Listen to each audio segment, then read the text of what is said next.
Now, I will say that this does press down some of those raised sentiments that we created with the embossing folder, but I'll show you how to remedy that in just a moment.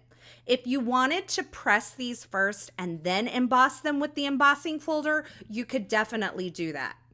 Now, on this card where I accentuated those few sentiments, that wouldn't really work because I wouldn't be able to get my watercolor stripes in the right place without the 3D embossing folder first.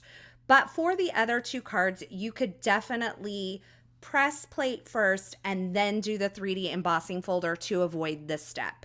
And for this step, what I'm doing is I'm actually taking those panels that are embossed with that raised sentiments 3D embossing folder, and I'm lining them back up by kind of nestling them into the raised areas of the embossing folder. So almost like when you nestle a die into a previously die cut image, you can kind of feel when these raised areas kind of lock into the already embossed watercolor panel. Now, before I closed my embossing folder, I did place a piece of tissue paper over the top because that gold pigment ink is an oil-based ink and it's not quite dry yet, and I didn't want it transferring to my embossing folder.